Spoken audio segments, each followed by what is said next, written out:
وَإِذَا سَأَلَكَ عِبَادِي عَنِّي فَإِنِّي قَرِيبٌ أُجِيبُ دَعْوَةَ الدَّاعِ إِذَا دَعَانِ فَلْيَسْتَجِيبُوا لِي وَلْيُؤْمِنُوا بِي لَعَلَّهُمْ يَرْشُدُونَ. نحمده ونصلي على رسوله الكريم، اما بعد فاعوذ باللہ من الشیطان الرجیم، بسم اللہ الرحمن الرحیم، رب اشرح لي صدری ویسر لي امری واحلل عقدۃ من لسانی یفقهوا قولی. السلام علیکم ورحمۃ اللہ وبرکاتہ. ناظرین، پروگرام دعا کیجیے کے ساتھ آپ کی خدمت میں حاضر ہیں. آج ہم انشاءاللہ جادو سے حفاظت کی دعاؤں کے موضوع پر آپ سے گفتگو کریں گے. جادو ہو یا کسی بھی قسم کی کوئی اور تکلیف، انسان کو ہمیشہ اپنے رب کی طرف رجوع کرنا چاہیے، کیونکہ ہر مشکل کا حل، ہر تکلیف سے نجات دینے کی طاقت صرف اس کے پاس ہے، کسی اور کے پاس نہیں. اور اللہ سبحانہ وتعالی خود فرماتے ہیں وَقَالَ رَبُّكُمُ ادْعُونِي أَسْتَجِبْ لَكُمْ، تمہارا رب کہتا ہے کہ مجھ سے دعا مانگو، ادعونی، میرے آگے ہاتھ پھیلاؤ، استجب لکم، میں تمہاری دعا قبول کروں گا. نبی صلی اللہ علیہ وسلم نے فرمایا کہ سب سے زیادہ عاجز وہ ہے جو دعا کرنے سے عاجز ہے، یعنی جو اپنے رب کو نہیں پکارتا.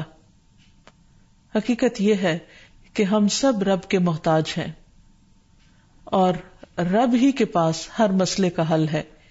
اس لیے ہمیں ہر حال میں اٹھتے بیٹھتے سوتے جاگتے جب بھی تکلیف کا احساس ہو، جب بھی کسی ضرورت کا احساس ہو، فوراً اپنے رب کو پکارنا چاہیے اور پھر رب کے ساتھ ایک تعلق مضبوط رکھنا چاہیے، اور وہ رب کی یاد کا تعلق ہے. رب کی یاد دل سے بھی ہوتی ہے، زبان سے بھی ہوتی ہے، اور اس کے لیے کچھ اعمال ایسے ہیں جو رب کی یاد کا اظہار کرتے ہیں، جیسے نماز وغیرہ. تو انسان عام حالات میں بھی رب کو یاد کرتا رہے، لیکن خصوصی طور پر اگر وہ کسی تکلیف سے دوچار ہو، اس وقت اپنے رب کی طرف خوب دل لگا کر دعائیں کرے، رجوع کرے اور اپنے رب سے مانگے. اللہ سبحانہ تعالیٰ بندے کی دعا ہر وقت قبول کرتا ہے، لیکن اگر کوئی تکلیف یا بیماری ہو یا جادو کی شکایت ہو تو اس کے لیے باقاعدہ طریقے پر بیٹھ کر اپنے رب کو پکارنا، قبولیت کے اوقات میں رب کو پکارنا بہت ضروری ہے، کیونکہ جتنی بڑی مشکل ہوتی ہے اس سے نجات کے لیے اتنی ہی بڑی ایفرٹ بھی لگانی پڑتی ہے. اس لیے ضروری ہے کہ اللہ تعالی سے بہت اچھی طرح دعا کی جائے، گڑ گڑا کر، اور اس سے پہلے اللہ تعالی کی حمد و ثنا اور تعریف کے کلمات کہنا نہ بھولیے. سبحان اللہ والحمد للہ ولا الہ الا اللہ واللہ اکبر ولا حول ولا قوة الا باللہ. سبحان اللہ، پاک ہے اللہ، اللہ ہی کی تسبیح ہے. والحمد للہ، اب سب تعریف اللہ کے لیے ہے. ولا الہ الا اللہ، اور نہیں کوئی الہ مگر اللہ. واللہ اکبر، اور اللہ سب سے بڑا ہے. ولا حول ولا قوة الا باللہ، اور کسی قسم کی نیکی کرنے کی طاقت اور گناہ سے بچنے کی طاقت نہیں انسان کے پاس مگر اللہ ہی کی مدد سے. اسی طرح کسی بھی تکلیف اور کسی بھی بیماری سے نجات صرف اللہ سبحانہ وتعالی کی مدد سے ہی ہو سکتی ہے. تو جہاں تک جادو کا تعلق ہے تو اس سلسلے میں یاد رکھیے کہ جادو کے بہرحال اپنے اثرات ہوتے ہیں مگر بإذن اللہ. اور اس سلسلے میں ہمیں یہ بھی یاد رہے کہ جادو کے اثرات نبی صلی اللہ علیہ وسلم پر بھی ہوئے تھے. حضرت عائشہ فرماتی ہیں کہ نبی صلی اللہ علیہ وسلم پر جادو کیا گیا اور اس کا اثر یہ ہوا تھا کہ آپ خیال فرماتے کہ کوئی کام آپ کر چکے ہیں، حالانکہ وہ کام ابھی آپ نے نہ کیا ہوتا. لیکن اس جادو کا کوئی تعلق نبی صلی اللہ علیہ وسلم کے فرائض منصبی سے نہیں تھا، یعنی آپ کے اوپر باقاعدہ وحی آتی تھی آپ لوگوں کو تعلیم دیتے تھے، آپ کی جتنی بھی ذمہ داریاں ہیں ان کو بہت آسان طریقے سے پورا کر رہے تھے. ہاں بعض اوقات عام روزمرہ کے کاموں میں کچھ خلل واقع ہو جاتا. اسی طرح حضرت عائشہ رضی اللہ تعالی عنہا پر بھی جادو کیا گیا. اس سلسلے میں عمرہ جو ان کی شاگرد ہیں وہ کہتی ہیں کہ ایک مرتبہ حضرت عائشہ بیمار ہو گئی اور ان کی بیماری کا دورانیہ بہت لمبا ہو گیا، یعنی وہ ٹھیک نہیں ہو رہی تھی. اسی دوران مدینہ منورہ میں ایک طبیب آیا، یعنی علاج معالجہ کرنے والا.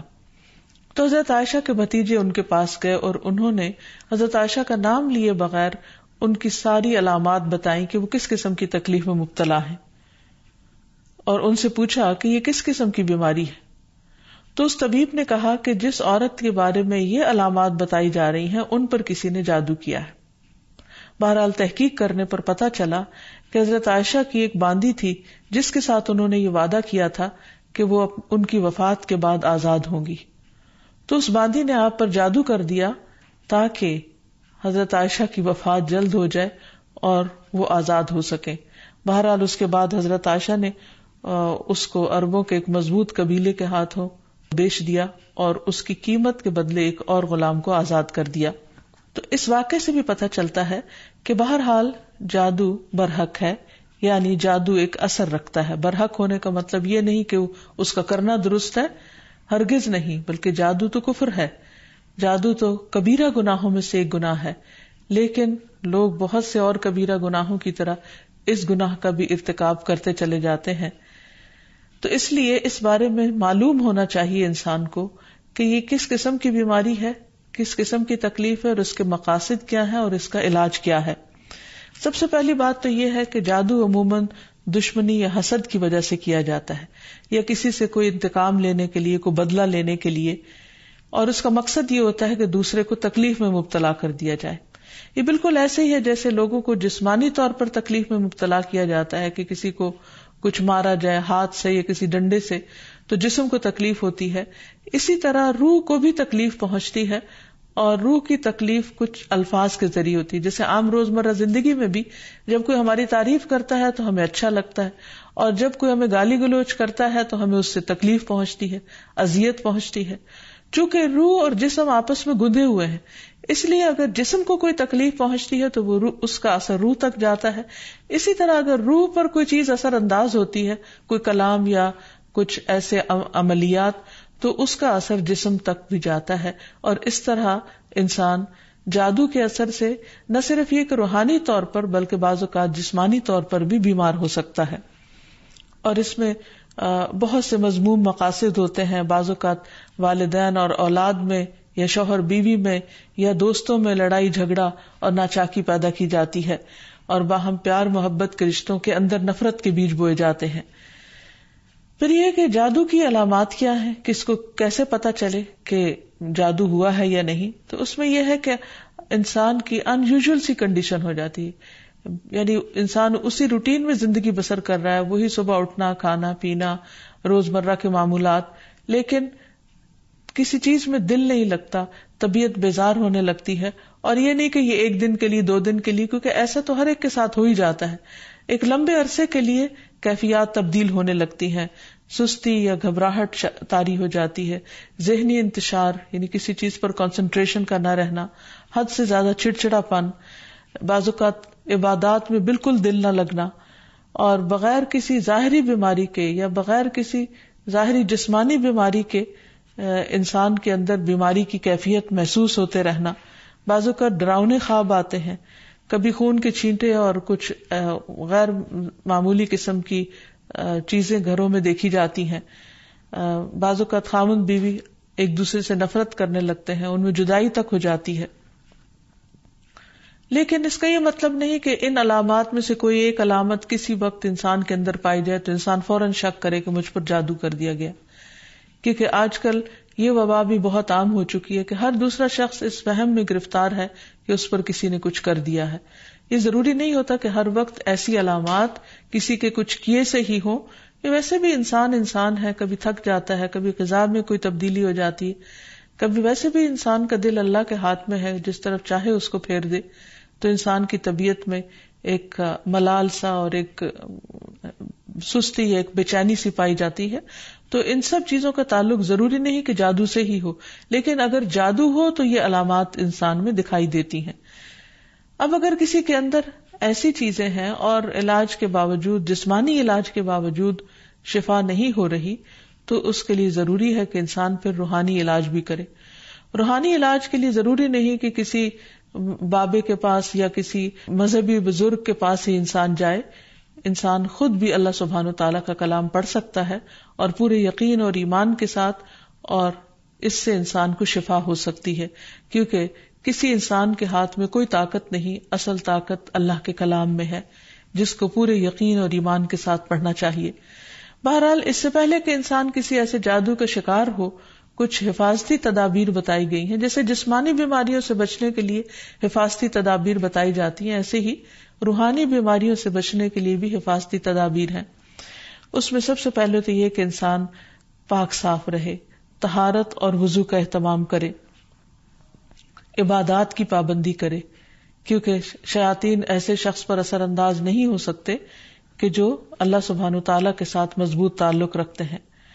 عبداللہ بیان کرتے ہیں کہ نبی صلی اللہ علیہ وسلم کے سامنے ایک شخص کا ذکر کیا گیا کہ وہ صبح تک پڑا سوتا رہا اور نماز کے لیے بھی نہیں اٹھا. تو آپ نے فرمایا شیطان نے اس کے کان میں پیشاب کر دیا، یعنی اپنی نجاست بھر دی.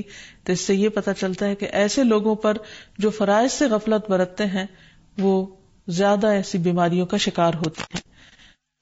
اسی طرح عبادات کی پابندی بہت ضروری ہے، کیونکہ جب انسان اللہ تعالیٰ کے آگے جھکتا ہے، اللہ تعالیٰ کے ساتھ اس کا تعلق مضبوط ہوتا ہے، تو نہ تو وہ توہمات کا شکار ہوتا ہے اور نہ ہی وہ جادو اور مختلف چیزوں کا شکار ہوتا ہے، یعنی شیطانی اثرات اس پر کم سے کم ہوتے ہیں. اسی لیے نبی صلی اللہ علیہ وسلم کے سامنے جب ذکر کیا گیا کہ ایک شخص صبح تک پڑا سوتا رہا اور نماز کے لیے بھی نہیں اٹھا، تو اس پر آپ نے فرمایا کہ شیطان نے اس کے کان میں پیشاب کر دیا ہے، یعنی اپنی نجاست اس میں ڈال دی ہے. تو جو شخص شیطانی نجاست کے اثر میں ہو، پھر وہ سب سے بڑی بیماری اس کو لاحق ہو جاتی ہے، چاہے اس کو جادو کہیں یا کچھ اور. لیکن حقیقت یہ ہے کہ انسان جب اللہ کا اطاعت گزار بنتا ہے، رب کا فرما بردار بنتا ہے، تو شیطان اس کو اپنے کنٹرول میں نہیں لے سکتا، کیونکہ اللہ تعالیٰ فرماتے ہیں ان عبادی لیس لک علیہم سلطان، میرے بندے تیرا ان پر کوئی زور نہیں چلتا، کوئی زور نہیں چل سکے گا. ایک اور جگہ پر فرمایا الا عبادک المخلصین، مگر تیرے چنے ہوئے بندے. تو ہمیں ایسے بندوں میں شامل ہو جانا چاہیے جو اللہ کے محبوب ہیں، اللہ کے چنے ہوئے ہیں، اور اس کے لیے اللہ تعالیٰ نے جو ہمیں احکامات دیے ہیں، جو طریقے سکھائے ہیں، ان کے مطابق زندگی بسر کی جائے. پھر اسی طرح یہ ہے کہ کثرت سے اللہ تعالیٰ کا ذکر کیا جائے، خصوصاً استغفار، کیونکہ بہت سی تکلیفیں انسان کے اپنے ہی گناہوں کی وجہ سے آتی ہیں. جیسے آتا ہے ما اصابکم من مصیبت فبما کسبت ایدیکم، جو بھی مصیبت تم کو پہنچی وہ تمہارے اپنے ہاتھوں کی کمائی کی وجہ سے تھی. پھر اسی طرح اپنے گھروں کو تصاویر اور مجسموں سے پاک کرنا چاہیے، کیونکہ رسول اللہ صلی اللہ علیہ وسلم نے فرمایا فرشتے اس گھر میں داخل نہیں ہوتے جہاں کتا اور تصویر ہوتا ہے. پھر حفاظتی تدابیر میں سے یہ بھی ہے کہ انسان اپنے کھانے پینے کی عادات کو درست کرے، اور اس میں خصوصاً نبی صلی اللہ علیہ وسلم نے صبح کے وقت اجوا کھجور کھانے کا حکم دیا. آپ نے فرمایا جو شخص صبح کے وقت 7 کھجوریں کھائے گا یعنی اجوا، اس روز جادو اور زہر سے بچا رہے گا، یعنی اس کے اندر اتنی امیونٹی پیدا ہو جاتی ہے کہ پھر برے اثرات، زہریلے اثرات اس کو نقصان نہیں دے سکتے. پھر اسی طرح مختلف مواقع پر مسنون اذکار کا اہتمام کرنا، مثلاً بیت الخلاء جاتے وقت نبی صلی اللہ علیہ وسلم نے سکھایا اللہم انی اعوذ بک من الخبث والخبائث، اے اللہ بے شک میں ناپاک جنوں اور جننیوں سے تیری پناہ چاہتا ہوں، کیونکہ جادو میں بھی عموماً جنات کو استعمال کیا جاتا ہے اور وہ گندی جگہوں پر رہنا پسند کرتے ہیں. اسی لیے جب کوئی بیت الخلاء جائے تو یہ دعا پڑھ لے تو انشاءاللہ اس سے ان کے شر سے محفوظ رہے گا. پھر اسی طرح آپ نے فرمایا جنوں کی آنکھوں اور بنی آدم کی شرم گاہوں کا پردہ یہ ہے کہ جب کوئی بیت الخلاء جائے تو بسم اللہ پڑھ لے، تو کوئی بھی اس کو پھر دیکھ نہیں سکتا. پھر اسی طرح شوہر بیوی کے خاص تعلق میں بھی دعا سکھائی گئی، بسم اللہ اللہم جنبنا الشیطان وجنب الشیطان ما رزقتنا، اللہ کے نام کے ساتھ میں شروع کرتا ہوں، اے اللہ ہمیں شیطان سے بچا اور شیطان کو اس چیز سے دور رکھ جو اس کے نتیجے میں تو ہمیں عطا فرمائے. تو آپ نے فرمایا کہ اگر اس کے بعد میاں بیوی کو کوئی اولاد ملے گی تو شیطان اسے نقصان نہیں پہنچا سکتا.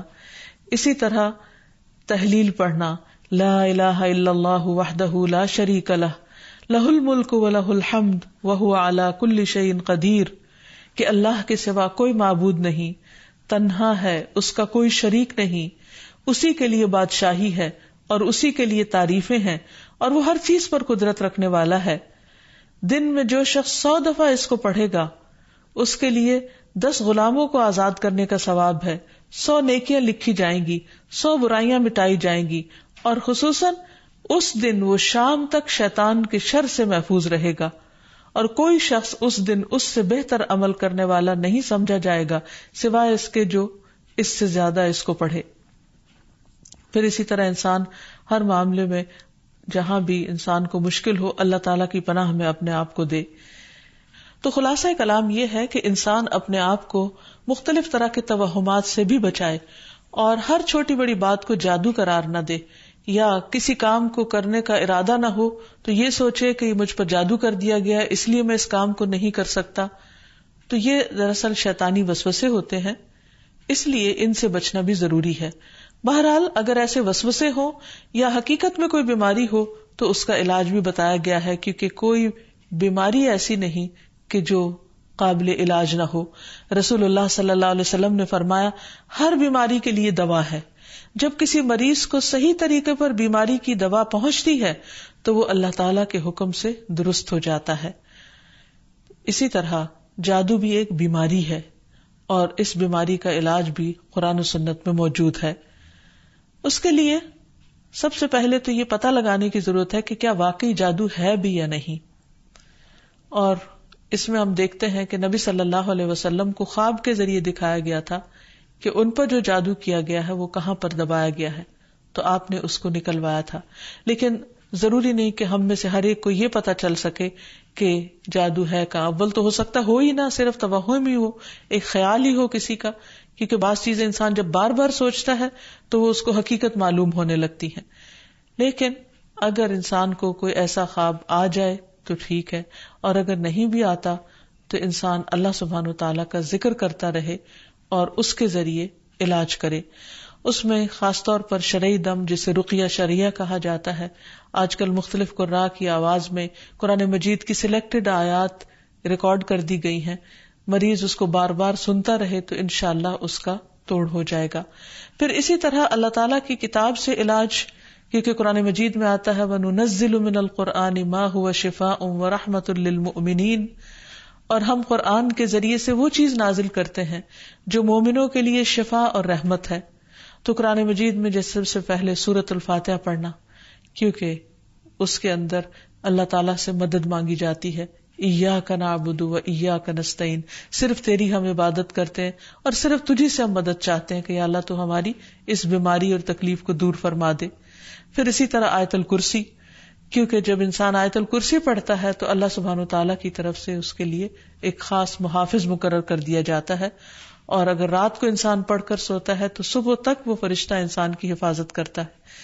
پھر اسی طرح سورۃ البقرہ کا پڑھنا، رسول اللہ صلی اللہ علیہ وسلم نے فرمایا سورۃ البقرہ پڑھا کرو، کیونکہ اس کا پڑھنا باعث برکت ہے، اسے چھوڑنا باعث حسرت ہے، اور اس کے پڑھنے والے پر جادوگر قدرت نہیں پا سکتے. یعنی جو شخص قرآن پڑھتا ہے، خصوصاً سورۃ البقرہ پڑھتا رہتا ہے، تو کسی کا جادو اس شخص پر اثر نہیں کرتا. پھر اسی طرح معوذات پڑھنا، رسول اللہ صلی اللہ علیہ وسلم نے فرمایا صبح اور شام 3 بار معوذات کہہ لو تو یہ تمہاری ہر چیز سے کفایت کریں گی. یعنی سورۃ الاخلاص، قل اعوذ برب الفلق اور قل اعوذ برب الناس. اس کے علاوہ بھی مریض قرآن مجید کی تلاوت کثرت کے ساتھ کرتا رہے، اور پھر اگر ہو سکے تو بیری کے پتوں کو پانی میں ملا کر اس پانی سے غسل کر لے. اس کو بھی ایک مؤثر علاج کے طور پر بتایا گیا ہے. لیکن اس کے ساتھ ساتھ انسان غیر شرعی طریقوں سے مکمل طور پر پرہیز کرے، کیونکہ اس سے انسان کے ایمان اور عقیدے میں خلل واقع ہو جاتا ہے. رسول اللہ صلی اللہ علیہ وسلم نے فرمایا جس نے حرام چیز کے ساتھ علاج کیا اللہ تعالیٰ اس کے لیے اس میں شفا نہیں بنائے گا، یعنی اس کو پھر فائدہ نہیں ہوگا. پھر اسی طرح جادو کا علاج جادو سے نہیں کرنا چاہیے، یعنی اگر انسان کو کبھی ایسا وہم ہو تو جادوگروں کے پاس نہ جائے یا ایسے طریقے اختیار نہ کرے کہ جس سے جو ہمارے دین میں نہیں یا ہماری شریعت کے خلاف جاتے ہیں۔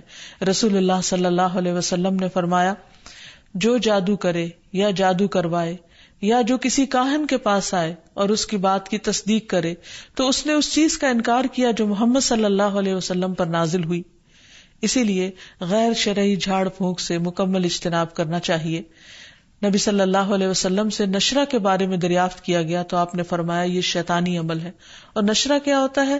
جن یا جادو اتارنے کے لیے شرکیہ یا جاہلانہ منتر پڑھنا اور یا پڑھوانا۔ تو ایسے الفاظ جس کا بعض اوقات معنی معلوم نہیں ہوتا اور یہ بھی نہیں پتا ہوتا کہ اللہ تعالیٰ کو پکارا جا رہا ہے یا کسی جن یا کسی اور شیطان کو پکارا جا رہا ہے اور اس سے مدد لی جا رہی ہے، تو اس لیے کسی بھی ایسے کلام کو پڑھنا یا کسی سے پڑھوانا درست نہیں۔ پھر اسی طرح کاہنوں اور نجومیوں کے پاس جانے سے منع کیا گیا۔ نبی صلی اللہ علیہ وسلم نے فرمایا، جس نے کسی نجومی کے پاس جا کر اس سے کسی چیز کے بارے میں سوال کیا تو اس کی 40 رات کی نمازیں قبول نہیں ہوگی، یعنی اس نے اپنے دین کی بربادی کر لی۔ تو اس لیے کسی کے پاس جانے کی بجائے خود انسان زیادہ سے زیادہ قرآن مجید پڑھے، اور اگر وہ پڑھا ہوا نہیں تو آج ہر طرف بہت سی کیسٹس اور سی ڈیز اور ایسی چیزیں ملتی ہیں کہ جس سے انسان قرآن مجید کی تلاوت مسلسل سن سکتا ہے۔ ہو سکے تو مکمل قرآن مجید ایک ہفتے میں سن کر اپنے بیماری کا علاج کیا جائے۔ پھر اسی طرح یہ ہے کہ باقی دعائیں بھی جو جادو کے توڑ کی بتائی گئی ہیں ان کو پڑھتے رہنا انسان کو فائدہ دیتا ہے، جس میں خاص طور پر اور آخر میں یہ 2 خاص دعائیں جو نبی صلی اللہ علیہ وسلم نے جنات اور جادو کے شر سے بچنے کے لیے سکھائی ہیں، ان کو بار بار پڑھتا رہے، صبح و شام پڑھتا رہے حتیٰ کہ افاقہ ہو جائے۔ پہلی دعا ہے، اعوذ بکلمات اللہ التامات التی لا یجاوزہن بر ولا فاجر من شر ما خلق وذرأ وبرأ ومن شر ما ينزل من السماء ومن شر ما يعرج فيها ومن شر ما ذرأ في الأرض ومن شر ما يخرج منها ومن شر فتن الليل والنهار ومن شر كل طارق إلا طارقا يطرق بخير يا رحمن۔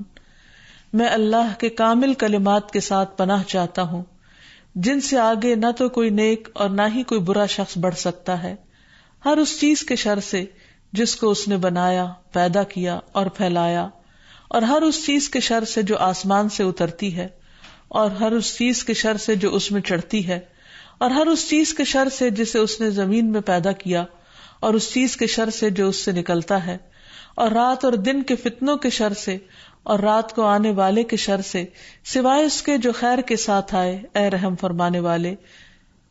تو یہ دعا اور ایک اور دعا جو شدید جنات کے حملے سے بچانے والی دعا ہے، جس کے بارے میں کعب الاحبار کہتے ہیں کہ اگر میں یہ چند کلمات نہ پڑھتا تو یہود مجھے گدھا بنا دیتے۔ لوگوں نے پوچھا وہ کلمات کیا ہیں؟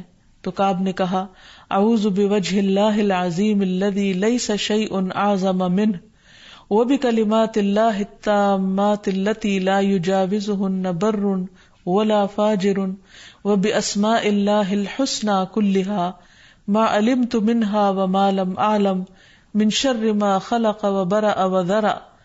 میں اللہ کے عظیم چہرے کی پناہ مانگتا ہوں جس سے عظیم کوئی اور چیز نہیں، اور اس کے مکمل کلمات کے ساتھ پناہ چاہتا ہوں جن سے آگے نیک یا بد نہیں بڑھ سکتا، اور اس اللہ کے تمام اسماء حسنہ کے ساتھ پناہ چاہتا ہوں جن کو میں جانتا ہوں اور جن کو میں نہیں جانتا، ہر اس چیز کے شر سے جس کو اس نے بنایا، پیدا کیا اور پھیلایا۔ تو بہرحال آخر میں یہی کہنا چاہوں گی کہ جادو کے سلسلے میں انسان ہمیشہ توہمات سے بچے، اللہ پر بھروسہ کرے، اور اگر کوئی شک اور شبہ انسان کو ہو جائے تو اللہ تعالیٰ سے دعا کرے، ذکر سے مدد لے، اور مسنون اذکار کے ذریعے اللہ تعالیٰ کی پناہ میں اپنے آپ کو دے۔ اللہ تعالیٰ ہم سب کو ہر طرح کے شر سے محفوظ رکھے۔ وآخر دعوانا ان الحمد للہ رب العالمین۔ السلام علیکم ورحمۃ اللہ وبرکاتہ۔